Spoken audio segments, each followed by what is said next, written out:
பிச்சி YouTube channel அன்பர்களுக்கு வணக்கம். நம்ம இப்போ ஒரு சப்பாத்தி குருமா செய்கிறது எப்படின்னு பார்க்கலாம். அதுக்கு ஒரு அகலமான பாத்திரம் அடுப்பில் காய வச்சு எண்ணெய் ஊற்றியிருக்கேன். தேங்காய் எண்ணெய் தான் ஊற்றியிருக்கேன். அது கூட கடுகு கருவேப்பிலை போட்டிருக்கேன். ஒரு சின்ன துண்டு பட்டை, ஒரு 2 ஏலக்காய், 2 கிராம்பு, அப்புறம் அரை ஸ்பூன் சோம்பு இவ்வளோ போட்டிருக்கேன். இது கருகிராமல் நம்ம கொஞ்சம் கிளறி விட்டுக்கிட்டே இருக்கணும். இது வெடித்து முடித்த உடனே 1 டேபிள் ஸ்பூன் இஞ்சி பூண்டு விழுது சேர்த்துக்கிடுவோம். இதுவும் பச்சை வாசனை போகிறது வரைக்கும் கிளறி விட்டுக்கலாம்.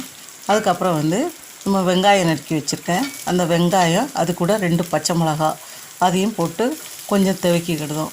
கொஞ்சம் சுருண்டு வந்த உடனே அது கூட நம்ம அந்த தக்காளியும் போட்டு கிளறி விட்டுற வேண்டியதுதான். தக்காளியும் நல்லா வதங்கி சுருண்டு வந்ததுக்கப்புறம் இந்த குருமாவுக்கு கொஞ்சம் காய்கறி வெட்டி வச்சுருக்கேன்.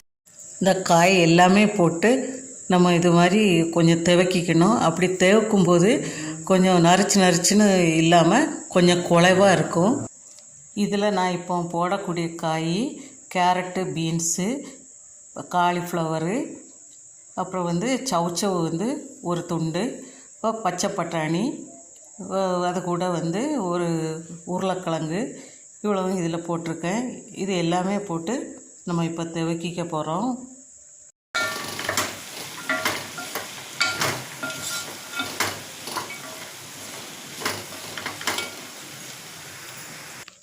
காய் சுருண்டு வந்துடுச்சு. இந்த டயத்தில் 1 ஸ்பூன் மல்லிப்பொடி, 1 ஸ்பூன் வத்தப்பொடி, 1/4 ஸ்பூன் மஞ்சப்பொடி. இந்த குருமாவுக்கு தாளிக்கும் போதே நம்ம பட்டை, ஏலக்காய், 2 கிராம்பு, சோம்பு கொஞ்சம் போட்டிருந்தோம். அதனால் நம்ம இப்போ அரை ஸ்பூன் கரம் மசாலா பொடி போட்டால் போதும். அதுவும் போட்டாச்சு. இப்போ போட்டு எல்லாமே நம்ம கிளறிக்க போகிறோம். இதெல்லாம் கொஞ்சம் கிளறி விட்டுட்டு அப்புறம் நம்ம தண்ணி விட்டுக்கலாம்.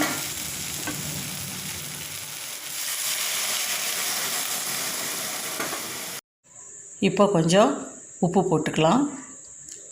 அது கூட ஒரு இனுக்கு கருவேப்பிலும் பிச்சு போடலாம். பச்சை கருவேப்பில் போடும்போது கொஞ்சம் வாசமாக இருக்கும். இப்போ நம்ம ஒரு மூடி போட்டு மூடி கொஞ்ச நேரம் வேகட்டும். அடுத்து நம்ம குருமாவுக்கு அரைக்கிறதுக்கு ரெடி பண்ணிக்கலாம்.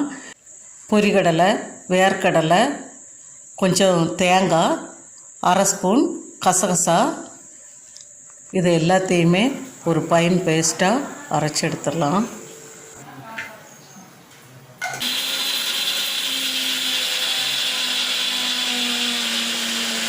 இந்த டயத்தில் உப்பு சரியாக இருக்கான்னு பார்த்துக்கணும். இப்போ எல்லாம் ஒன்றா கொதித்ததுக்கப்புறம் பச்சை வாசனையெல்லாம் அடங்கி இருக்கும். மூடி வச்சுருந்தாலும் ஊட கிளறி விட்டுக்கணும். இந்த டயத்தில் தண்ணி நமக்கு கூட கொஞ்சம் வேணும் அப்படின்னு இருந்ததுன்னா இந்த டயத்தில் தண்ணி விட்டுக்கலாம். இந்த தேங்காய், கசகசா இதெல்லாம் ஊற்றுனதுக்கப்புறம் திருப்பி நம்ம தண்ணி விட்டோம்னா குருமா ஒரு மாதிரி இளைச்ச மாதிரி இருக்கும். அதனால் நம்ம தண்ணி முதல்ல சேர்த்துட்டு அதுக்கப்புறம் இந்த குருமாக்குள்ளே இந்த பேஸ்டெல்லாம் அதில் போடணும். இப்போ இந்த குருமாவை கொஞ்ச நேரம் வேக விட்டு அதுக்கப்புறம் நம்ம இறக்க போகிறோம். இது கூட கடைசியாக கொஞ்சம் புதினா இலை, கொத்தமல்லி இலை போட்டு கொஞ்சம் நல்லா கிளறி விட்டு அதுக்கப்புறம் மூடி வச்சிட வேண்டியதான். மறுபடி நமக்கு எதுக்கு தேவையோ அதுக்கு எடுத்து சாப்பிட்டுக்கிட வேண்டியதான். இப்போ நம்மளுக்கு அருமையான, ருசியான, ஆரோக்கியமான நல்ல ஒரு வெஜிடபிள் குருமா ரெடி ஆயிடுச்சு. இந்த குருமா பூரி, சப்பாத்தி, இட்லி, தோசை, சாதம் எதுக்கு வேணாலும் நம்ம சைடிஷாக சாப்பிட்டுக்கலாம். காய்கறி கூட கொஞ்சம் சாப்பிட்ட ஃபீல் இருக்கும். இந்த குருமா பிடிச்சிருந்தா எனக்கு ஒரு லைக் பண்ணுங்கள்.